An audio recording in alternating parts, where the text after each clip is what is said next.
Welcome back, everyone. Before we dive in, make sure you drop your thoughts and the lessons you took from this story in the comments. And don't forget to like and subscribe. Let's get into it. The mahogany door of Wallace and Pierce law firm felt heavier than usual as Alana Bennett pushed it open that Tuesday morning. She had prepared herself for grief, paperwork, and the formal reading of her father-in-law's will. What she walked into instead made her blood turn to ice.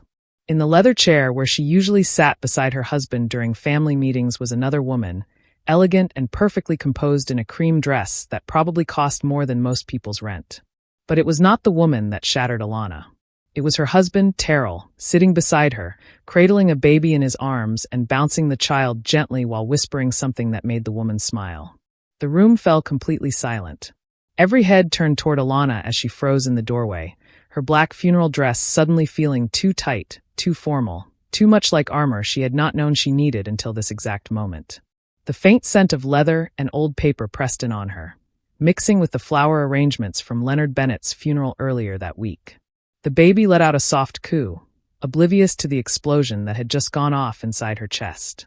"Alana," Terrell said, his voice carrying none of the guilt she expected, none of the shame she deserved to hear. If anything, he sounded almost proud. He lifted the baby a little higher. "I would like you to meet Tanisha. And this," he said, glancing down with a small smile, "is Micah. My son." The words struck her like physical blows. 8 years of marriage. 8 years of standing beside him at these same family meetings. 8 years of believing they were building something together, planning for children they would have someday, saving for a house with a white picket fence and a backyard big enough for family barbecues. All of it collapsed in an instant, replaced by the image of her husband holding a child that was not hers. Attorney Gregory Wallace cleared his throat from behind his massive oak desk, clearly uncomfortable with the family drama unfolding in his office. Leonard Bennett's other children, Terrell's sister Rochelle and his brother Malcolm, sat in stunned silence with their spouses. Their eyes moved back and forth between Alana and the trio by the window as if they were watching a courtroom drama they had not agreed to star in. "How long?" Alana asked. Her voice came out stronger than she felt, slicing through the tension like a knife through velvet. She stepped further into the room, closing the door quietly behind her, trapping everyone inside with the truth. Terrell shifted Micah into one arm, his free hand coming to rest on Tanisha's shoulder in a gesture so intimate, so practiced, that it told Alana everything she needed to know about how long this had been going on. Tanisha's fingers instinctively curled around his wrist, as if they had done this 100 times. "Does it matter now?" Terrell asked. He tried for casual, but there was a nervous twitch in his jaw that Alana recognized from countless arguments about smaller lies. "It matters to me," Alana replied. Her heels clicked against the polished hardwood floor with a sound like a countdown. "It matters because we buried your father 3 days ago. It matters because I held your hand at his funeral. It matters because I have been your wife for 8 years, and this is how I find out you have a child." Tanisha spoke for the first time, her voice smooth but edged with defensiveness. "Actually, I think what matters is that Terrell and I are planning to be married as soon as your divorce is finalized. Mr. Bennett knew about us. He knew about Micah, and he approved." The lie was so bold, so outrageous, that Alana almost laughed. Leonard Bennett had been many things, stern, traditional, demanding. But he had also been fair. He had loved Alana like the daughter he never had. He had walked her through business decisions when Terrell was too busy with work trips. He had asked for her opinion on investments and listened when she spoke, even when Terrell did not. "Is that what you told her?" Alana asked, staring directly at Terrell. "Is that the story you are going with? That your father knew, that he approved, that I was somehow a silent partner in this circus?" Before Terrell could answer, Attorney Wallace rose from his chair with the resigned patience of a man who had seen too many families implode over money and secrets. "If we could all please take our seats," he said. "I have Mr. Leonard Bennett's will to read, and there are very specific instructions about how this meeting should proceed." Alana looked around the room, taking in the faces of the people who had been her family for nearly a decade. Rochelle avoided her gaze, eyes on her folded hands. Malcolm looked pale, as if he might be sick. Their spouses seemed more interested in their phones than the emotional wreckage unfolding around them. Alana realized she had 2 choices: walk out and never look back, or sit down and see what Leonard had planned. If there was one thing she knew about her father-in-law, it was that he was always thinking 3 moves ahead. She crossed the room with her spine straight, her head held high, and chose the empty chair directly across from Terrell and Tanisha. She would not give them the satisfaction of seeing her crumble on the floor. Not here. Not now. Not in the office of the man who had always treated her with respect. As she settled into the chair, Alana caught a flicker of something in Attorney Wallace's eyes. Anticipation, maybe. Or grim satisfaction. Or perhaps it was only her desperate hope that somehow, some way, justice was about to unfold in this room that smelled of leather, paper, and broken promises. Micah began to fuss, and Terrell handed him back to Tanisha with the practiced ease of a man who had done this many times before. The sight of it, the effortless handoff, the comfortable way Tanisha shifted the baby against her shoulder, nearly fractured Alana's composure. That was supposed to be her life. Her son. Her family. But Alana had not survived 8 years of marriage to a man like Terrell by being fragile. She survived by being observant, by planning, by quietly documenting things he assumed she was too naive to notice. Today, she had a feeling she was about to find out whether those survival skills would finally pay off. Attorney Wallace opened the thick folder containing Leonard's will. His weathered hand was perfectly steady despite the tension that crackled through the room like static before a thunderstorm. Alana watched his face closely, searching for any hint of what was coming. In her experience, lawyers were rarely good at hiding surprise. "Before I begin reading Leonard's final wishes," Wallace said, adjusting his glasses, "I want everyone to understand that this document was prepared over the course of several months. Mr. Bennett was very specific about certain conditions and requirements. No one in this room should assume they know what is in this will."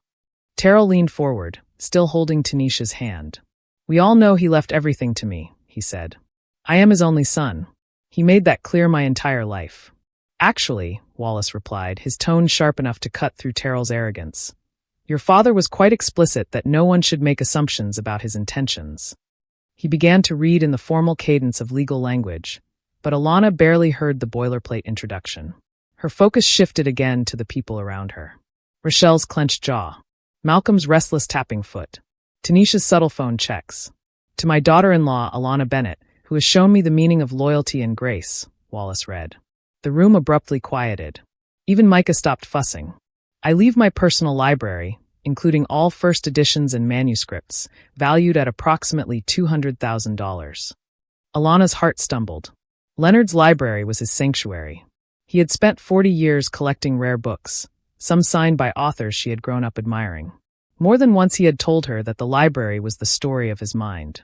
"I also leave her my grandmother's jewelry collection, held in the safety deposit box at First National Bank of Charlotte, valued at approximately $300,000, Wallace continued. "What?" Terrell's voice cracked. "Those pieces were supposed to go to my wife." Alana looked at him calmly. "I am your wife," she said. "At least for now." Tanisha shifted in her chair, Micah making soft sounds against her shoulder. "Not for much longer," she murmured, just loud enough for Alana to hear. Wallace did not pause. Leonard also specified that Alana should receive the lake house on Lake Lanier in Georgia, along with all furnishings and the boat, valued together at approximately $800,000. The lake house. Alana's breath caught. She had spent countless summer weekends there with Leonard, talking about books and business while Terrell claimed he needed to stay back in the city for work. Leonard had taught her to pilot the boat and let her reorganize his tackle box. He had listened when she confided that she sometimes dreamed of starting her own consulting firm. "This is ridiculous," Terrell said, standing so abruptly his chair scraped against the floor. Leonard would never leave family property to his daughter-in-law instead of his son. Alana would not even understand what to do with all of that. Wallace's eyebrows rose. "You mean the woman your father repeatedly described in his letters as the daughter I always wanted?" he asked. Because those are the exact words he used. Tears pricked at Alana's eyes, but they were not tears of sorrow. They were tears of recognition. Leonard had seen her. Really seen her. The late-night phone calls, the lunches where he asked her opinion, the quiet questions about how she was truly doing. None of it had been idle. "There is more," Wallace said, turning to another page. Leonard established a trust fund in Alana's name to be managed by the bank, ensuring her financial independence regardless of any changes in her marital status. This trust contains $5 million. The number hung in the air like a bell. $5 million. Enough to ensure she never had to depend on anyone again. Enough to build a life on her own terms. Tanisha whispered something urgent to Terrell, but he shook his head, his face draining of color. There has to be a mistake. You need to check that again, he said to Wallace. My father would never cut me out like this. Your father was very clear about his reasoning, Wallace replied. In fact, he left detailed explanations for every decision. Would you like me to read those as well? Yes, Alana said, before anyone else could answer. Her voice was calm, but inside she was bracing herself. She wanted to hear the truth. She wanted to hear Leonard's words, not Terrell's version of them. Wallace pulled out a sealed envelope. Leonard wrote individual letters to each beneficiary, he explained. This one is addressed to the entire family, to be read aloud during the will reading. He unfolded the letter and began. To my family, gathered in Attorney Wallace's office on what I imagine is a difficult day, he read. I have watched each of you carefully over the years, paying attention not just to your words, but to your actions. Character is not what we say we believe. It is what we do when we think no one is watching. Alana felt her chest tighten. Even from beyond the grave, Leonard's voice carried the weight of judgment and the steadiness that had made him such a successful businessman and such a formidable parent. I have seen loyalty, and I have seen betrayal, Wallace continued. I have seen grace under pressure and selfishness disguised as love. My will reflects not my personal preferences, but my assessment of who can be trusted with the Bennett family legacy. Terrell sank back into his chair. Rochelle dabbed at her eyes. Malcolm stared at the floor. Tanisha's grip tightened on Micah, as if the baby could anchor her in place. I have become aware that my son has fathered a child outside his marriage, Wallace read. While I cannot condone this betrayal of his vows, I recognize that the child is innocent of his father's sins. Therefore, I have established a college fund for the child to be accessed when he reaches 18 years of age. However, this gift comes with conditions that reflect my belief in responsibility. Tanisha's shoulders relaxed a fraction. A college fund was not the jackpot she had clearly expected, but it was something. What conditions? Terrell asked, his voice barely above a whisper. The fund will only be accessible if the child's father demonstrates consistent financial support, emotional presence, and moral guidance throughout the child's upbringing, Wallace read. If Terrell fails to meet these obligations, the fund will instead be donated to children's charities. It was precisely the kind of solution Leonard would devise. Generous to the innocent, demanding of the guilty. Terrell would have to be an actual father to Micah, not just a weekend visitor in expensive sneakers. Furthermore, Wallace went on, this college fund is the only provision made for anyone not legally married into the Bennett family at the time of my death. The silence that followed was heavy. Tanisha's face flushed and then went pale. Micah began to fuss again, picking up on his mother's distress. Rochelle shifted uncomfortably, but did not say anything. Malcolm stared out the window, jaw set. Alana's mind drifted back, unbidden, to the night 6 months earlier when the first crack had appeared in the fragile shell of her marriage. It was their anniversary dinner, a decade together since their first date. She could still smell the seared salmon, still see the candlelight flickering against the mirrored wall of the upscale Charlotte restaurant. Terrell had spent most of that dinner with his eyes on his phone. Each time it buzzed, he apologized and said it was a client emergency. Alana had tried to ignore the sting, telling herself this was the life she had signed up for, married to a man obsessed with deals and numbers. When he excused himself to take a quick call outside, he left his phone face up on the table. The screen lit up with a message. Alana had not meant to look, but the words were impossible to ignore. I cannot wait to feel you again. Micah is kicking so much tonight, I think he misses his father. The message was from Tanisha Redheart. Alana remembered how the restaurant blurred around her, voices and clinking cutlery fading into a dull hum as she stared at the text. The champagne she had ordered for the celebration had suddenly tasted bitter. When Terrell returned, smiling and talking about quarterly reports, she had smiled back. She had played the attentive wife, nodding in the right places. But something in her had shifted that night, like a house settling on a cracked foundation. She had gone home and quietly started paying closer attention. Passwords, statements, patterns. Alana, Wallace's voice pulled her back to the present. Leonard wrote a specific section addressed to you. She nodded, swallowing hard, and folded her hands in her lap. Whatever came next, she wanted to meet it head-on. To Alana, Wallace read, who has shown me what it means to love someone unconditionally, even when that love is not returned in kind. You have graced our family with your presence, your intelligence, and your integrity. I have watched you support my son through his failures and celebrate his successes as if they were your own. Alana closed her eyes briefly, remembering the long nights she had spent proofreading Terrell's proposals, the client dinners she had attended to smooth rough edges, the weekends she had given up so he could impress donors and investors. I have also watched you endure his neglect with a dignity that humbles me, Wallace continued. You may think I did not notice when Terrell began taking you for granted, when he started treating our family gatherings as obligations rather than privileges. But I noticed everything, including the fact that you never made us choose sides, never stopped showing up with grace. Terrell shifted in his chair. He never said any of this to me, he muttered. He never complained. If he had just told me. Maybe he did, and you were not listening, Rochelle said softly. She glanced at Alana. We saw it, Terrell. All of us. The way you checked out of conversations. The way you made her invisible in the room. That is not fair, Terrell protested. You do not know what was happening between us. I know enough, Rochelle replied. I know Alana never stopped trying. Tanisha exhaled sharply. This is all very moving, she said, her voice turning cool. But emotional letters do not change legal reality. Terrell is Leonard's son. I am carrying his grandchild. We are his real family now. Wallace looked up from the papers, his eyes suddenly steely. Tanisha Rivers, he said. Leonard addressed that point as well. He flipped to another section of the file. He wrote, I hired a private investigator 6 months ago because I noticed changes in my son's behavior that concerned me. Terrell's head snapped up. You what? He whispered. Leonard had the investigator document every restaurant, every hotel, every story you told to cover your tracks, Wallace read. But what troubled me most was not the affair itself. It was your complete lack of remorse and your willingness to lie to everyone involved, including yourself. Malcolm let out a low whistle.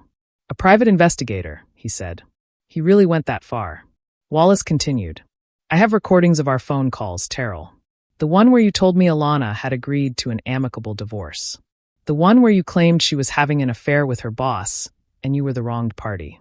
I also have documentation that you were accessing Alana's personal accounts and tracking her phone to make sure she stayed in line with the version of events you needed her to believe. Alana's fingers tightened on the armrest. The phone tracking explained so much. How he always seemed to know when she took a detour after work. How he called within minutes if she stopped somewhere unplanned.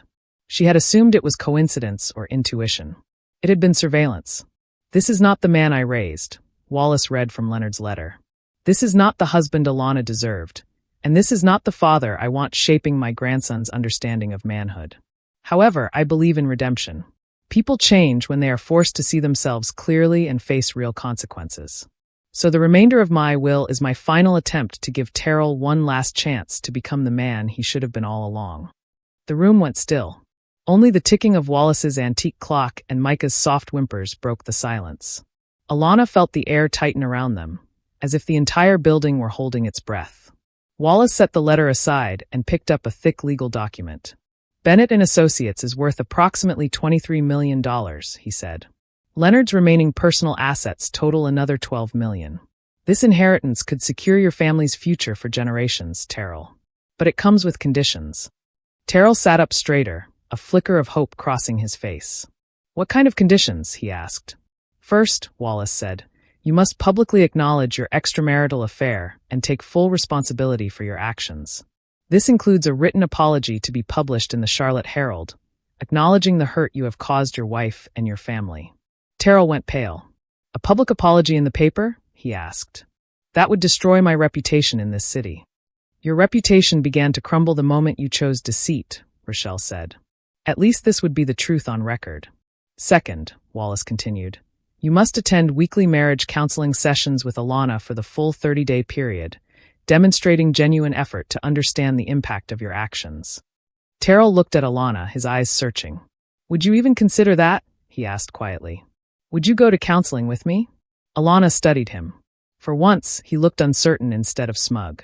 That would depend entirely, she said, on whether you are interested in saving our marriage or just saving your money. Third, Wallace read, you must provide documented proof that you have ended all contact with Tanisha Rivers, except for matters directly related to child support and custody arrangements for Micah. Tanisha stiffened. You promised we would be together once all this was over, she said, her voice trembling. You told me Alana did not love you. You told me your marriage was over in everything but name. Fourth, Wallace went on, all major business decisions for Bennett and Associates must be approved by a board consisting of Alana Bennett, Rochelle Bennett Morrison, Malcolm Bennett, and 3 longtime employees of the firm. You would serve as managing partner, but not as sole decision-maker. Alana blinked. Leonard was giving her a seat at the table. Not just as a supportive spouse, but as a leader. A true partner in the business Terrell had always treated as his personal kingdom. Fifth, Wallace continued, you must establish and personally fund a college scholarship program for children from single-parent households, contributing $50,000 annually for the next 10 years. $500,000? Terrell sputtered. Over 10 years? That is excessive. That is less than what you spent on your affair, Malcolm said coldly. I have seen the credit card statements. The hotels, the restaurants, the gifts. Somehow you found the money for that. Wallace kept reading. Sixth, you must undergo financial counseling and create a transparent budgeting system that accounts for every dollar spent, with monthly reports submitted to the board. Seventh, you must complete community service hours and attend parenting classes before gaining custody visits with Micah. Eighth, you must undergo psychological counseling to address what Leonard described as patterns of deception and manipulation. Finally, Wallace picked up a separate document. The last condition is that you must sign a post-nuptial agreement ensuring Alana's financial security regardless of what happens to your marriage. If you inherit the business and subsequently divorce Alana for any reason other than her adultery or abandonment, she will receive 50% of all business assets plus ongoing alimony of $20,000 per month for life. The number settled over the room like thunder. $20,000 a month. For life. Whether she remarried or not. On the other hand, Wallace said, if you fail to meet any of these conditions within 30 days, the entire inheritance passes to a charitable trust managed by Alana, with the exception of a modest annual stipend for your basic living expenses. How modest? Terrell asked, though his voice sounded hollow. $36,000 per year, Wallace replied. Enough to live on. Not enough to maintain the lifestyle to which you are accustomed. Alana did the math automatically, the way Leonard had taught her. $36,000 was less than Terrell spent on his car payment and club membership combined. Wallace opened one more letter. Leonard anticipated that you might think these conditions are unfair, he said.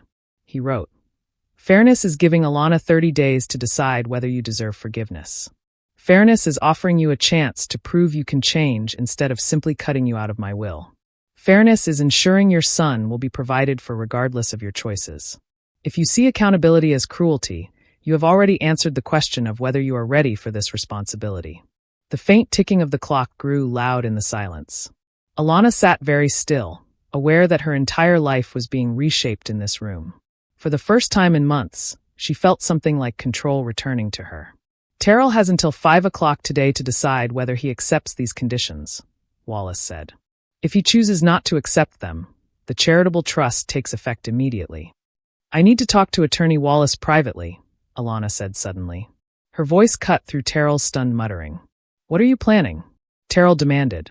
You are not going to push me into a decision just because. What I am planning, Alana interrupted, is to understand my legal options before you decide anything. She looked at Wallace. May I? Wallace nodded and gestured toward a smaller conference room down the hall. As Alana followed him out, she heard Terrell begin arguing with Rochelle and Malcolm about how unfair their father had been. She shut the door on his complaints. In the smaller room, Wallace's posture relaxed a fraction. Leonard spoke about you often, he said quietly. He trusted you more than anyone else in this family. Trusted me enough to put an entire business empire and a charitable trust in my hands if Terrell fails his test, Alana said. Saying it out loud made it feel real for the first time. More than that, Wallace replied. Leonard believed you could run Bennett and Associates better than his son. He told me you understood the clients, that you had a good instinct for people, that the staff respected you. Alana thought of the assistants who sought her out at company events, the clients who seemed more relaxed when she asked the questions instead of Terrell. She had always written it off as being easier to talk to someone who was not the boss. Maybe there had been more to it. Do you think Terrell will accept the conditions? Alana asked. Wallace was silent for a long moment, considering. I think Terrell will do whatever he believes protects his image, he said. The question is whether he can recognize that his true interest lies in changing, not in preserving appearances. Leonard was not sure he could. Wallace reached into his briefcase and pulled out a small envelope. Leonard left one more thing for you, he said. He told me to give it to you only if you seemed ready to hear it. Alana opened the envelope with trembling fingers. Inside was a short handwritten note. Leonard's script was firm, confident. My dear Alana, if you are reading this, it means you have survived the worst betrayal a spouse can endure and have done so with the grace I always saw in you. You are not a victim. You are a survivor, and you are stronger than you know. Her eyes burned as she read. I have watched you navigate difficult people with patience, handle conflict with wisdom, and support my son even when he did not deserve it. You have all the skills necessary to run this business, but more importantly, you have the character to do it well. Do not let anyone convince you otherwise. Do not let fear keep you from claiming the life you deserve. You were never just my daughter-in-law. You were the daughter I always wanted. I am proud to trust you with my legacy. With love, Leonard. Alana read the note twice, then a third time, until the words settled into her bones like warmth after a cold rain. Leonard had seen her clearly when she could barely see herself. There is one more practical detail, Wallace said gently. Leonard set aside $50,000 in a separate account in your name 6 months ago. It is for legal fees, counseling, or anything else you might need during this transition. He wanted you to have resources independent of Terrell's decisions. Alana exhaled slowly. Leonard had been planning her escape route before she even realized she needed one. He really did think of everything, she said. When they returned to the main office, the air felt heavier. Rochelle and Malcolm stood near the window, voices low. Terrell paced back and forth like a caged animal. Tanisha sat rigidly in her chair, rocking Micah in small, distracted motions. Have you made your decision? Wallace asked as he resumed his place behind the desk. Terrell stopped pacing and looked at Alana. For the first time in years, he looked unsure of himself. If I accept the conditions, if I do everything my father asked, he said, would you really consider working on our marriage? Alana held his gaze.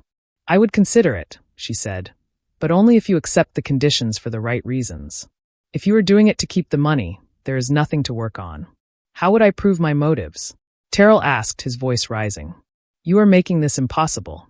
You would accept the conditions even if I said no to counseling, Alana replied. You would choose to be a better man whether or not it benefits you personally. That is how. Terrell fell silent, the weight of that challenge pinning him in place. They all waited as the clock inched toward 5 o'clock. He called 2 different lawyers from the hallway. Both told him the same thing. Leonard's planning left little room for challenge. At 4:59, Wallace looked at his watch. Time, he said quietly. Terrell, I need your answer. Accept the conditions as written, or forfeit your inheritance to the charitable trust. Alana stood. Before he decides, she said, I want to say something. The room turned toward her. Terrell looked wary, as if she were about to throw a final obstacle in his path. 8 years ago, I married a man I thought I knew, Alana began. I believed we shared the same values about honesty and commitment. For months I have been trying to understand how that man disappeared. Today I realized something important. He did not disappear. I just finally saw who he really was. Terrell inhaled sharply. Alana, Leonard's conditions are not punishment, she continued.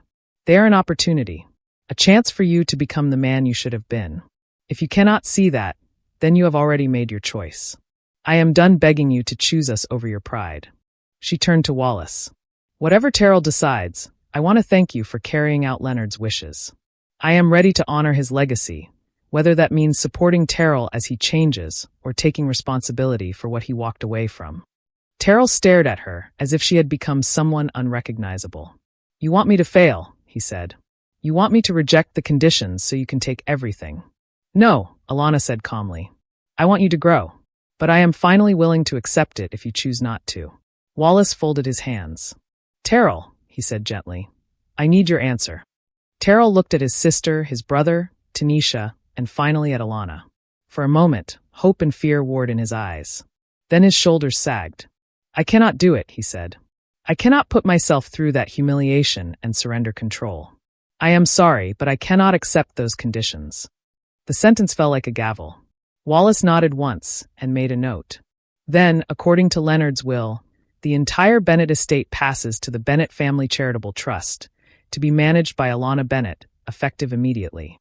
Terrell blinked as if he had misheard. Wait, he said hoarsely. Wait, I did not understand. You understood, Rochelle said quietly. You just did not believe the consequences would be real. Terrell spun toward Alana, desperation in his eyes. You cannot really want to take everything from me, he said. We can work this out between us. We do not need lawyers or the paper or any of this. Let us divorce quietly. I will give you a fair settlement, and you sign the business over to me. We both walk away with dignity. Alana regarded him steadily. What does a fair settlement look like to you? She asked. $1 million, Terrell said quickly. That is more than enough to start over. You never wanted to run a business anyway. Malcolm made a disgusted sound. You are offering her $1 million out of 35, he said. With a straight face? Terrell flushed. Fine. $2 million, he said. That is incredibly generous, Alana. Most people do not see anything close to that in a divorce. So you want me to give up a $35 million estate, a thriving business, and the trust Leonard placed in me in exchange for $2 million and a quiet exit? Alana asked. Her voice did not rise, but the edge in it made even Rochelle glance over. I am trying to be reasonable, Terrell said. You are not cut out for the pressure of running a firm like that. Leonard never meant for you to carry that burden. He was just angry with me. Alana heard the sentence Leonard had written echo in her mind. Do not let anyone convince you that you are not capable. She straightened. You are wrong, she said. Leonard did mean for me to carry it. He knew exactly what he was doing. I will contest the will, Terrell snapped. I will claim you manipulated him. I will say he was not thinking clearly. The court will not let this stand. Leonard anticipated that. Wallace replied evenly. He underwent a full psychological evaluation 2 weeks before his death. The report is on file. He was fully competent. As for manipulation, the private investigator's report shows a long pattern of deceit. From you, not from Alana. Terrell looked around the room, searching for support that was no longer there. Rochelle would not meet his eyes. Malcolm's expression was closed. Tanisha looked exhausted, her dreams of effortless luxury crumbling. What about Micah? Terrell asked suddenly. You cannot punish my son because you are angry at me. No one is punishing him, Alana said. Leonard set up a college fund. It will be there if you are the kind of father who shows up. That part is entirely in your hands. A college fund will not pay for everything else until then, Terrell said bitterly. Housing, food, childcare. Then you will have to do what the rest of us do when we have responsibilities, Rochelle said. You will have to work. The reality settled over the room. Terrell would receive $36,000 a year. No business. No empire. No safety net beyond what Leonard had already carved out for his grandson. What happens now? He asked, his voice almost a whisper. Alana turned to Wallace. What does managing the charitable trust involve? She asked. You will oversee the business to ensure continued profitability, Wallace said. You will work with a board to allocate funds to community initiatives and scholarships. You will essentially carry forward Leonard's vision of using wealth to benefit both the firm and the city. Alana nodded slowly. It was daunting. It was also exactly what Leonard would have wanted. A legacy built on integrity, not ego. She looked at Terrell one last time. I genuinely hope you find a way to be happy, she said. Just not at my expense anymore. 6 months later, Alana stood at the head of the Bennett and Associates conference room, looking out at the faces of more than 200 employees.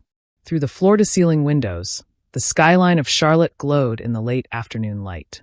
The quarterly meeting was about to start, and a low buzz of conversation filled the room. Before we review the numbers, Alana said, I want to share some updates that I believe would make Leonard proud. The room quieted. Leonard's portrait hung on the side wall, capturing his familiar half-smile. Since taking over, Alana had made it a point to walk past that painting every morning on her way to her office. Our scholarship program for students from single-parent families has funded education for 47 young people this year, she said. Our community investment fund has helped 12 local businesses start or expand. And our client satisfaction ratings are at an all-time high. Genuine applause broke out. It was not polite clapping. It was warm and real. The staff had watched her step into a role many had assumed would be Terrell's. They had worked under her for 6 months, and they knew she did not make decisions lightly. But the most important thing is this, Alana continued. We have proven that running a business with integrity does not mean sacrificing success. Our profits are up 18% this year, and we have added 32 new clients who chose us specifically because of our reputation for ethical practices. As the meeting moved on to department reports and projections, Alana listened carefully, asking pointed questions, encouraging quieter team members to speak up. She heard Leonard in her own voice sometimes, not in the tone, but in the insistence on clarity, on honesty. After the meeting, as people filed out, Rochelle lingered. "You did well," she said, slipping an arm around Alana's shoulders. Leonard would have loved that scholarship slide. "He is still here," Alana said, glancing at the portrait. "Every time we decide to do something the harder but right way, he is here." The months since the will reading had not been simple. There had been late nights, tough board meetings, and more paperwork than she had imagined possible. But there had also been small joys. The first scholarship recipients sending thank you notes, local businesses turning their first profit, employees saying they felt proud to work at Bennett and Associates again. Terrell had taken a job at a smaller investment firm in a neighboring city, working under a manager for the first time in years. He made a fraction of his old compensation, but he was consistent with child support payments. According to the reports that found their way to her, he saw Micah every other weekend, taking him to the park and reading to him at night. Leonard's conditions had not changed Terrell's character overnight, but they had forced him to grow up a little. Tanisha had moved back to her hometown to be closer to her family.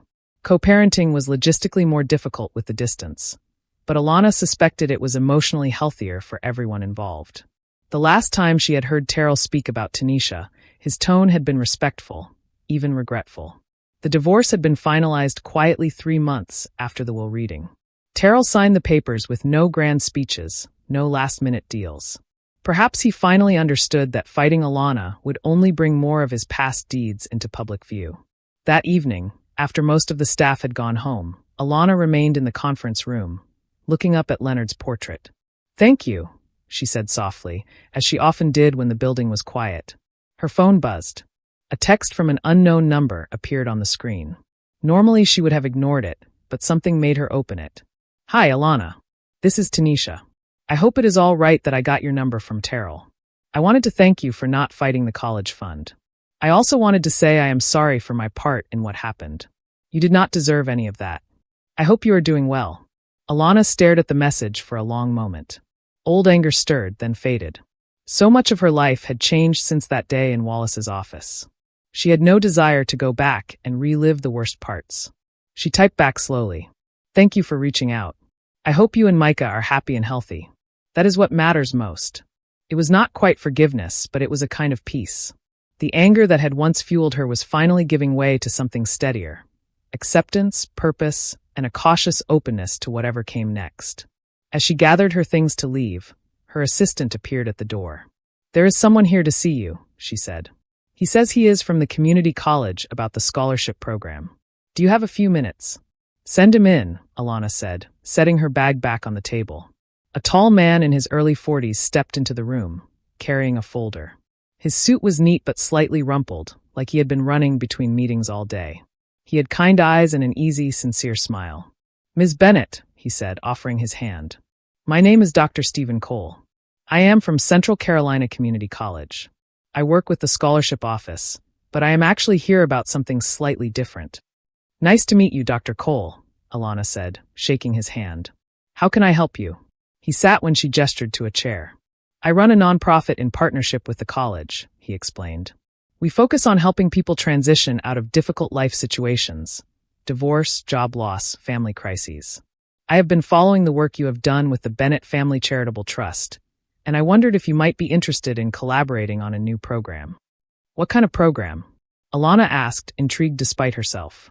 "Financial literacy and emotional support for adults who are rebuilding their lives after major upheaval," Dr. Cole said. "We see so many people who get a small settlement or support payment and have no idea how to make it last. They need tools and a community, not just a check." As he spoke, Alana felt a strange, quiet recognition. She thought of the woman she had been 6 months earlier, sitting in Wallace's office with her world collapsing and no idea what her life would look like on the other side. "That sounds like exactly the kind of work Leonard would have liked us to support," Alana said. "And honestly, it sounds like something I wish had existed for me." Dr. Cole smiled. Then maybe we are onto something good, he said. I brought a proposal draft, but it is flexible. I was hoping we could shape it together. They spent the next 20 minutes going through his ideas. Workshops on budgeting after divorce, small groups for people who had lost jobs, mentorship programs pairing successful entrepreneurs with those starting over. Alana found herself leaning forward, asking questions, suggesting changes. At one point, Dr. Cole paused and studied her for a moment. You talk about this like someone who has been through it, he said gently. You do not have to tell me anything, but I can hear it in the way you care about the details. Alana considered brushing the comment away, but instead she nodded. 6 months ago, I watched my marriage end in my father-in-law's lawyer's office, she said. It was brutal, but it was also the beginning of everything I am doing now. Dr. Cole nodded, his expression thoughtful. I am sorry you went through that, he said. And I am impressed by what you have built from it. That is exactly the kind of story that gives people hope. There was a beat of silence, warm rather than awkward. Alana felt something she had not felt in a long time. Curiosity about someone new, unconnected to the mess of her past. I would like to hear more about your nonprofit, she said. We have covered the program details, but I am interested in how you got into this work. I went through a rough stretch myself about 10 years ago, Dr. Cole said. A sudden layoff, family illness. A mentor helped me rebuild, and I promised myself I would pay that forward someday. Alana smiled. Would you be open to continuing this conversation over dinner sometime? She asked, surprising herself as much as him. I would like to hear more, and I suspect email will not do it justice. His smile widened, reaching his eyes. I would like that very much, he said. But I should warn you, I am more of a quiet restaurant or coffee place person than fine dining. Perfect, Alana said, laughing softly.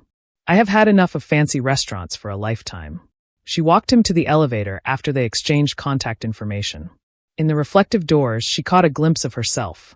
Steady posture, clear eyes, no trace of the woman who had walked into Wallace's office half a year earlier feeling like her life was over. Back then, she had believed her story ended with betrayal and a will reading. Now she saw that the real story had only just begun. She had a business to run, a community to serve, scholarships to award, and perhaps, slowly, a new chapter of her personal life to explore. Leonard had been right. She was stronger than she had known. She had walked through fire and come out on the other side without letting it turn her to ash. Instead, it had forged her into someone sharper, clearer, and kinder to herself.